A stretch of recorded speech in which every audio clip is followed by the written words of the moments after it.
आप सभी संस्कृत अनुरागियों का हार्दिक अभिनंदन। हम एमए फाइनल संस्कृत साहित्य पेपर तृतीय गद्य पद्य चंपू इसका अध्ययन कर रहे हैं। मैं डॉक्टर वीरेंद्र कुमार जोशी, सह आचार्य संस्कृत, गौरी देवी राजकीय महिला महाविद्यालय अलवर। हम जो एमए फाइनल संस्कृत साहित्य का पेपर तृतीय है गद्य पद्य चंपू, इसका अध्ययन कर रहे हैं। इसमें जो हमारा पाठ्यक्रम है उसमें महाकवि श्री हर्ष विरचित नैषधीय चरितम महाकाव्य है। इसका जो प्रथम सर्ग है वो हमें हमारे सिलेबस में है, पाठ्यक्रम में है। इसका हमें अध्ययन करना है, जिसका हम निरंतर अध्ययन कर रहे हैं। पूर्व में इसके कई श्लोक हो चुके हैं। उससे आगे आज हम जिन श्लोकों का अध्ययन करेंगे वो देखिए आप। तो श्लोक देखिए। पहले जो श्लोक है कि श्रियास योग्याहमिति स्वमीक्षितुम करे तमालोक्य स्वरूपया धृत है विहाय भेमी दर्पया कया ने दर्पणे श्वास समिलस्य कुतः है। देखिए एक बार इसको हम पढ़ते हैं। तो देखिए, श्रियास योगाम अहम इति स्वमीक्षितुम करे तमालोक्य सुरूपया धृतः विहाय भेमिम अपदर्पया कया न दर्पण है श्वास मली मसह कृत है। तो देखिए अर्थ एक बार हम इसका कि श्रिया जो सोवा है। देखिए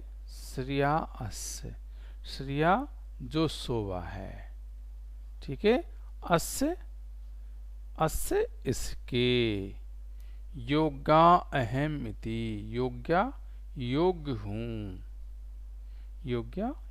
हूँ अहम इति मैं, ठीक है ना।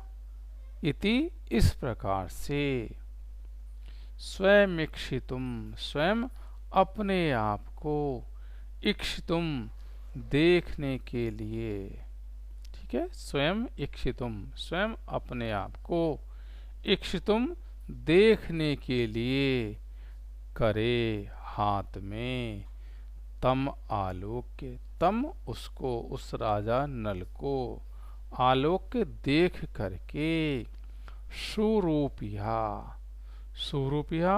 अच्छे रूपिया रूप वाली यानी सुंदरी के द्वारा धृत है धारण किया गया, ठीक है। धारण किए हुए धारण किया गया धृत है विहाय छोड़ करके, ठीक है। विहाय छोड़ करके भेमिम जो भेमी है दमयंती उसको, है ना। अपदर्पया भेमिम अपदर्पया दर्प रहित होकर के कया किया या कया किसके द्वारा, है ना। कया किसके द्वारा ने नहीं दर्पण है जो दर्पण है, ठीक है। जिसमें हम देखते हैं ऐसे उस दर्पण है।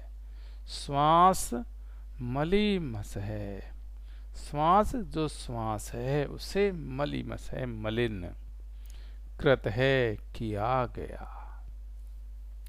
तो एक बार इसका अन्वय देख लीजिए। शब्द अर्थ तो हमने देख लिया कि तम आलोक श्रिया अहम अस्य योग्या इति स्वयं ईक्षितुम करे धृत है दर्पणे भेमी विहाय कया सुरूपया, ठीक है। अपदर्पया श्वास मलीमस न कृत है, ठीक है। ये अन्वय हो गया।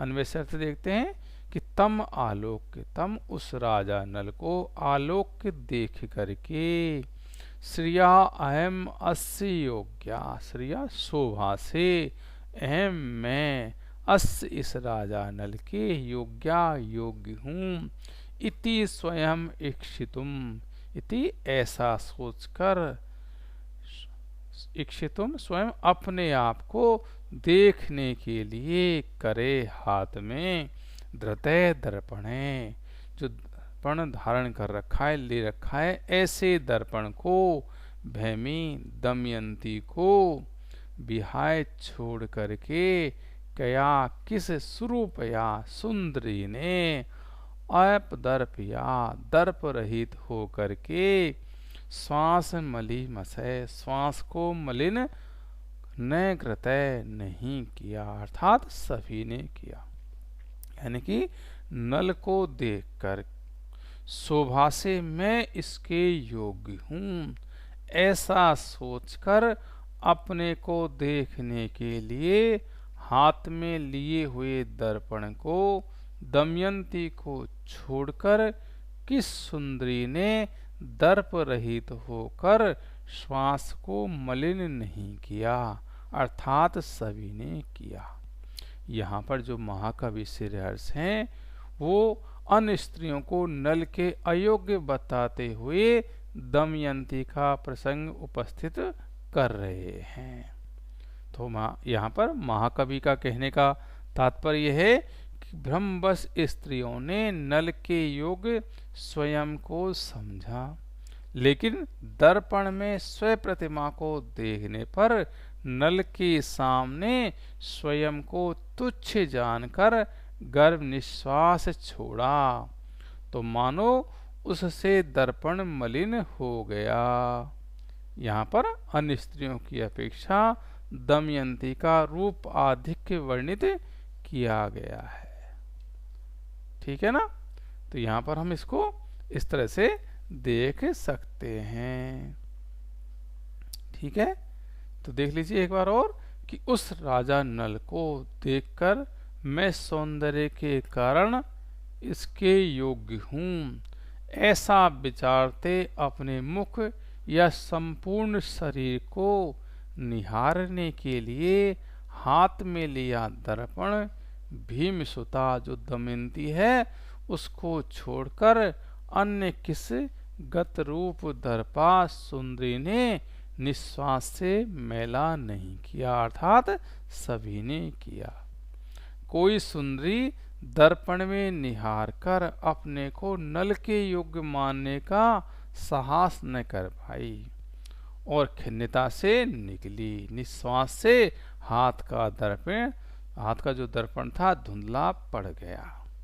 इसमें कवि का भाव यह है कि नल के अनुरूप भीमपुत्री वैदर्भी दमयंती ही थी, अन्य कोई सुंदरी रूप गुण में नल के योग्य नहीं थी।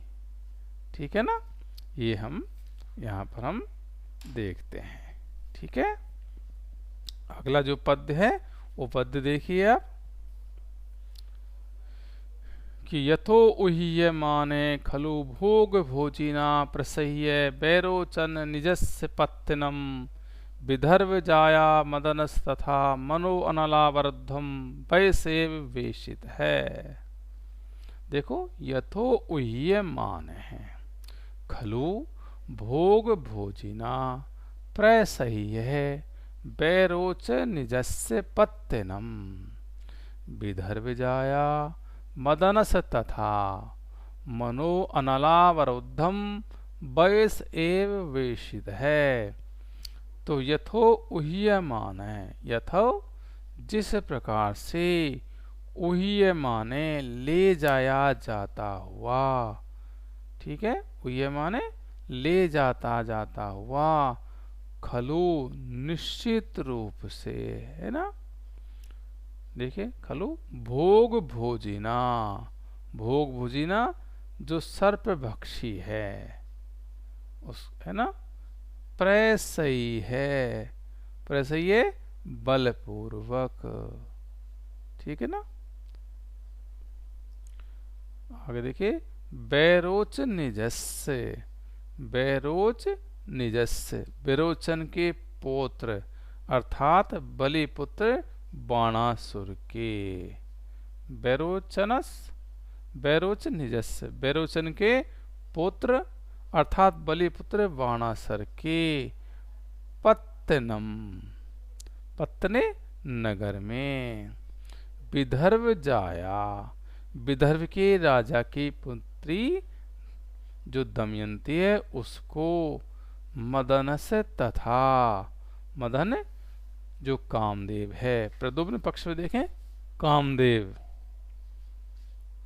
ठीक है, मनो तथा, तथा उस प्रकार से, तथा वैसे ही, मनो अनला बरुद्धम, मनो मन में, अनला बरुद्धम अग्नि से, अनला बरुद्धम अग्नि से, आबद्धम बरुद्धम अग्नि से घिरे हुए, और वैसे देखें तो नला बरुद्धम, तो नल से आसक्त या नल में आसक्त, वैस एव, वैसे एव, वैसे हम इसको देखें तो देखिए वैसा, वैसा तो गरुड़ पक्षी है पक्ष में, लेकिन पक्ष में गरुड़ पक्षी वैसा, गरुड़ पक्षी और वैसे पक्ष में देखेंगे तो यौवन अवस्था, वैसे वेशित है, ठीक है ना, वेशित है, गरुड़ पक्षी हो गया वैसे, और वेशित है, आगे देखिए वैसे गरुड़ पक्षी और पक्ष में होगा यौवन अवस्था, और ये देखिए वेशित है, वेशित है मतलब प्रविष्ट किया गया था। तो इसमें अन्वय देख लीजिए, यथा खलु भोग भोजिना, वैसा उह्य माने, मदने बैरोच निजस्य अनलाबद्धम पत्तनम प्रसह्य वेशिते, तथा विदर्भ जाया मन है वेशित है।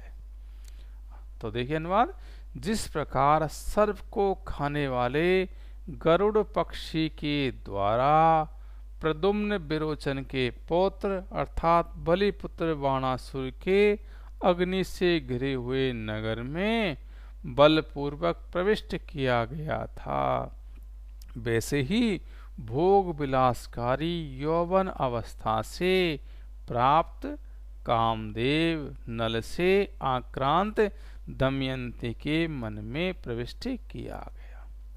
अन्वय तो देख लो एक बार कि जिस प्रकार सर्प को खाने वाले गरुड़ पक्षी के द्वारा प्रद्युम्न विरोचन के पौत्र अर्थात बलिपुत्र बाणासुर के अग्नि से घिरे हुए नगर में बलपूर्वक प्रविष्ट किया गया था, वैसे ही भोग विलासकारी यौवन अवस्था से प्राप्त कामदेव नल से आक्रांत दमयंती के मन में प्रविष्ट किया गया।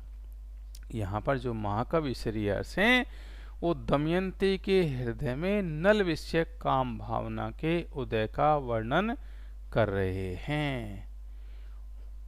इस पद में जो उन्होंने कहा है तो उसका भाव यह है कि चारण आदि के द्वारा नल का गुणगान सुनने के कारण दमयंती का मन उसके प्रति आकृष्ट हो गया, तथा जैसे गरुड़ की सहायता से प्रद्युम्न बाणासुर के अग्नि से घिरे हुए भी नगर में प्रविष्ट हुआ, उसी प्रकार यौवन अवस्था के द्वारा काम नल से युक्त दमयंती के हृदय में प्रवेश कर गया।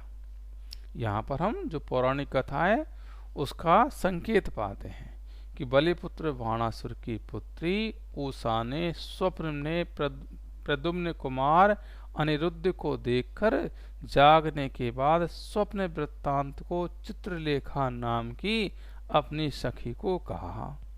योग पंडिता चित्रलेखा ने उसी रात को योग बल से द्वारकापुरी में जाकर सोते हुए अनिरुद्ध को लाकर उसके साथ संगम करा दिया। कुछ समय बाद नारद मुनि से बाणासुर के द्वारा अनिरुद्ध को रोके जाने का समाचार पाकर अनिरुद्ध को छुड़ाने के लिए बलराम तथा प्रद्युम्न के साथ श्री कृष्ण गरुड़ पर चढ़कर शोणितपुर नाम की नगरी को, जो अग्नि परिवेष्टित थी, में गए। ये कथा विष्णु पुराण में आती है। यहाँ पर हमें यह पौराणिक कथा का संकेत भी मिलता है। हम इसको इस तरह से भी देख सकते हैं कि जिस प्रकार सर्पभोजी वयस पक्षीराज गरुड़ ने अपनी पीठ पर ले जाकर मदन अर्थात कृष्ण पुत्र अनिरुद्ध जनक मदन अवतार प्रद्युम्न को अग्नि से समन्ततः घिरे पेरोचनी प्रहलाद सुत पातालराज बलि के पुत्र वाणासुर के नगर जो शोणितपुर में था उसमें झटिति प्रवेश करा दिया था, उसी प्रकार सुखासक्त वयस अर्थात तारुण्य ने ही वैदर्भी के नल से व्याप्त मन में काम को प्रविष्ट कर दिया। ठीक है ना। काव्य शास्त्रीय, यहाँ पर हम देखते हैं काव्य शास्त्रीय परंपरा के अनुसार पहले नारी का अनुराग दिखाया जाना उचित होता है, तत्पश्चात नर का। आदौ वाच्य स्त्रिया राग है, पुंसै पश्चादितिंगतई। इस प्रकार इसमें रूप गुण श्रवण तथा चित्र आदि दर्शन से आकृष्ट दमयंती के पूर्व अनुराग का कबीर ने वर्णन किया है। ठीक है ना। तो यहाँ पर हम इस तरह से इस पद्य को देख सकते हैं। तो देखिए, ठीक है ना। देखिए ये श्लोक आपने देखे है ना। अब इससे आगे जो श्लोक है वो देखिए एक बार। श्लोक नृपे अनुरूपे निज रूप संपदाम दिदेश तस्मिन् बहुशः श्रुतिम गते विशिष्य सा भौम नरेंद्र नंदना मनोभवा आज्ञैक बसम बदम मन है। देखिए नृपे अनुरूपे निज रूप संपदाम दिदेश तस्मिन् बहुशः श्रुतिम गते विशिष्य सा भौम नरेंद्र नंदना मनोभव आज्ञैक बसम बदम मन है। ठीक है ना। तो देखिए नृपे अनुरूपे, नृपे अनुरूपे। ठीक है। तो नृपे देखिए, ये देखिए नृपे, नृपे राजा में, जो राजा है उसमें। ठीक है ना। अनुरूपे, अनुरूपे योग्य निज रूप संपदाम, निज रूप अपने रूप की सौंदर्य की संपदाम संपत्ति के दिदेश प्रेरित किया तस्मिन उसमें। ठीक है। बहुशः श्रुतिम गते, बहुशः अनेक बार, श्रुतिम गते श्रुतिम कान में, गते चले जाने पर, यानी कर्ण गोचर हुए। विशिष्य, विशिष्य विशेष रूप से, सा वह, सा वह, वही दमयंती या उस भौम नरेंद्र नंदना, भौम नरेंद्र नंदना। ठीक है ना। तो भीम राजा की, जो नरेंद्र राजा है उसकी नंदना पुत्री अर्थात दमयंती ने मनोभव आज्ञी, मनोभव कामदेव की आज्ञा के, काम आज्ञा के, बसम बदम वशवर्ती मन है मन को। तो उनमें देख लीजिए सा भीम नरेंद्र नंदना निज रूप संपदाम अनुरूपे बहुशः श्रुतिम गते तस्मिन् नृपे मनोभव आज्ञैक बसम बदम मन है विशिष्ट दिदेश। अनुवाद देखिए। यहाँ पर जो महाकवि श्री हर्ष हैं वो दमयंती की नल के प्रति आसक्ति का वर्णन कर रहे हैं।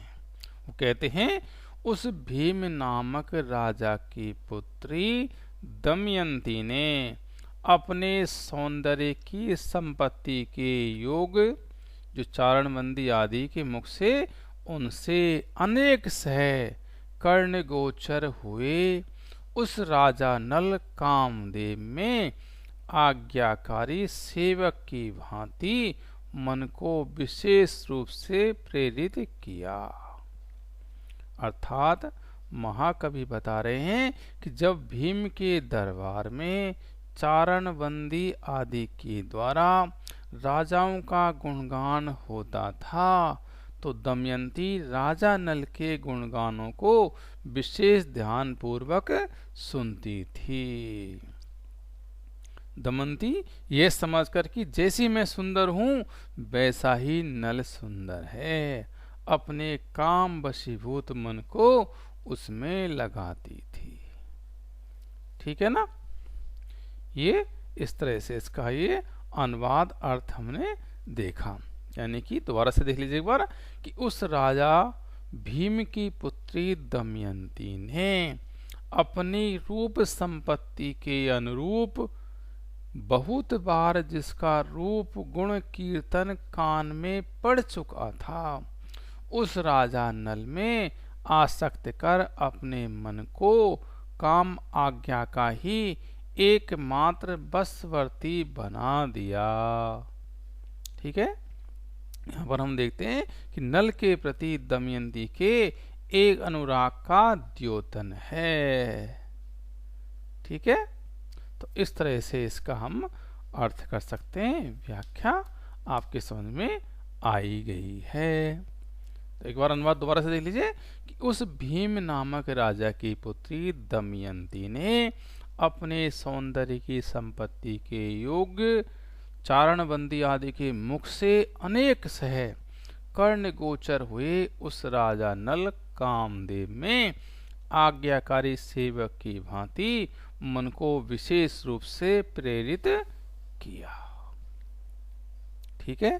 अगला देखिए, अगला उपासनाम एत पितुतस्य रज्यते दिने सावसरेषु बंदीनाम पठत्सु तेषु प्रति भूपति नलम बेनिद्र रोमाजनी शृण्वन्ति नलम। कि उपासनाम एत पितुस, ठीक है ना, पितुस्म है, रज्यते दिने, देखिए रज्यते दिने सावसरेषु बंदीनाम पठत्सु तेषु प्रति भूपति नलम बेनिद्र रोमाजनी शृण्वन्ति नलम। तो देख लीजिए इसका एक बार शब्दार्थ देख लीजिए। तो उपासनाम एत, उपासनाम उपासना में, सेवा में या समीप में, एत उपस्थित होकर, पितु जो पिता हैं, ठीक है ना, पिता के, इसमें भूतकाल के अर्थ में, रज्यते, रज्यते प्रसन्न होती थी, इसमें इसके साथ लगेगा रज्यते, इसमें प्रसन्न होती थी, दिने, दिने दिने प्रत्येक दिन, फिर सा अवसरेषु, सा अवसरेषु, ठीक है ना, अवसरेषु अवसरों पर, ठीक है ना, उस समय,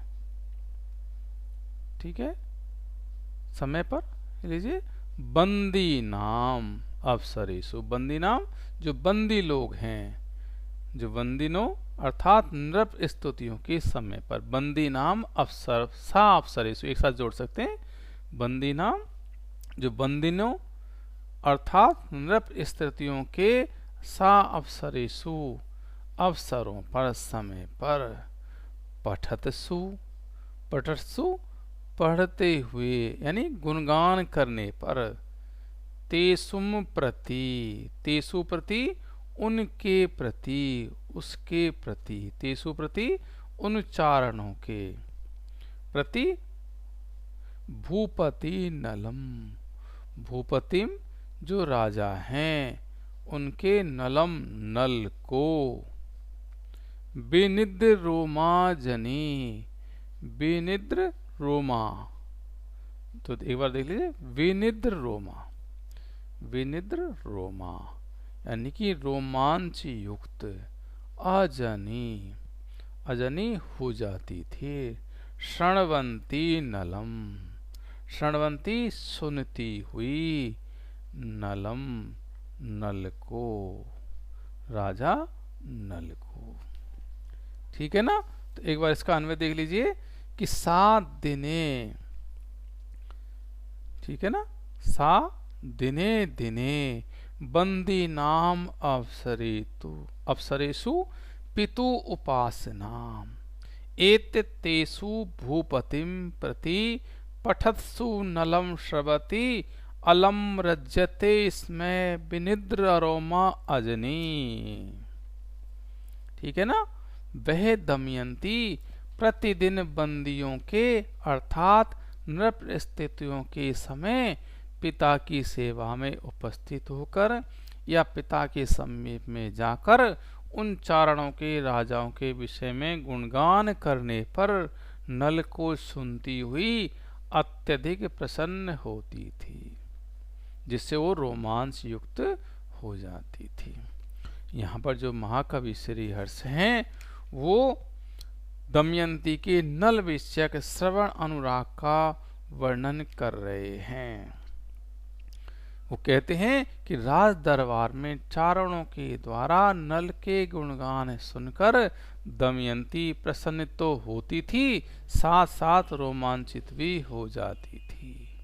नल चरित्र के श्रवण मात्र के उसे रोमांच होने लगता था। ठीक है ना। दमयंती के हृदय में सुनने की इच्छा, अनुराग और रोमांच, सात्विक भाव यहाँ पर वाच्य हो गए हैं। ठीक है ना। इस तरह से हम इसका अनुवाद देख सकते हैं।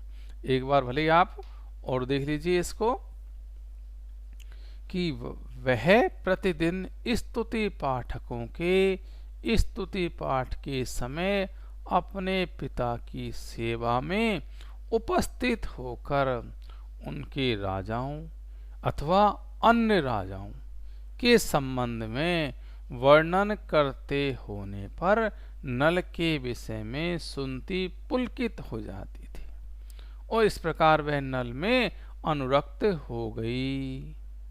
ठीक है ना। यहाँ पर देखते हैं गुण श्रवण का अवसर है, यहाँ पर सात्विक रोमांच का वर्णन भी है। तो इस तरह से हम इसका अनुवाद देखा, हमने आपके समझ में आ गया होगा। आगे देखिए, अगला जो श्लोक है उसको देखिए कि कथा प्रसंगेषु मिथ सखी मुखात्रणे अपि तन्व्या नल नामनि शृणुते। ठीक है ना। आगे द्रुतम विधुया अन्यद भूये तानिया, मुदा तद आकर्णन सज्ज करनिया। एक बार देख लीजिए, कथा प्रसंगेषु मिथ सखी मुखात त्रणे अपि तन्व्या नल नामनी श्रुते द्रुतम। ठीक है। बुधुयानि अन्य दिभूये तानिया, मुदा तद आकर्णन सज्ज करनिया। ठीक है। तो अन्वय से देख लीजिए एक बार कि कथा प्रसंगेषु, कथा कथाओं के, प्रसंगेषु प्रसंगों में, मिथ परस्पर, सखी मुखात सखी सखियों के, मुखात मुख से, सखी के मुख से। ठीक है।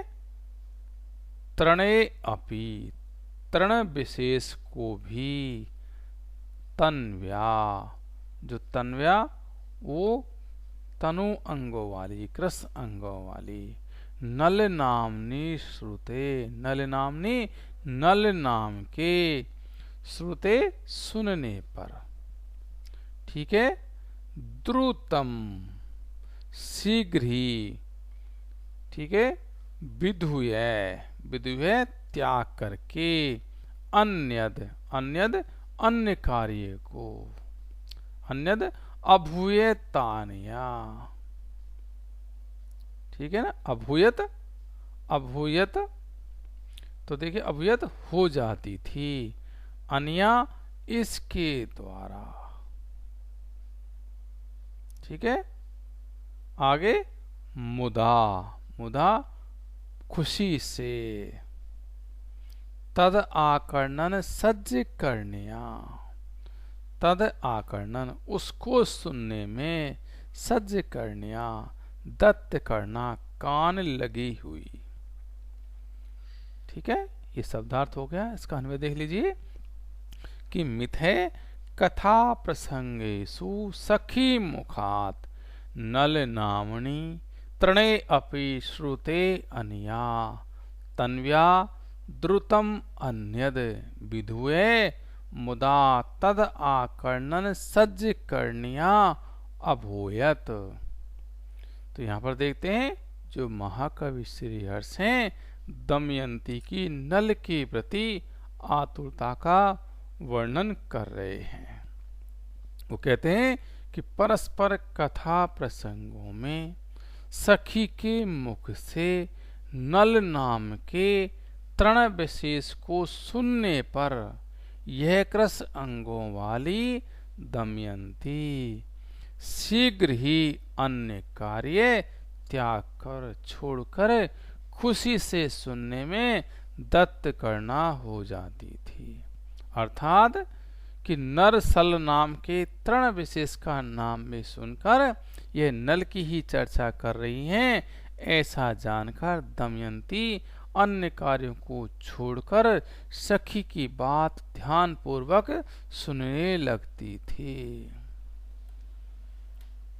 यहाँ पर तृण विशेष में नल के कहने पर भी दमयंती राजा नल की चर्चा समझकर उनकी बातें सुनने को कान लगा देती है, ठीक है ना।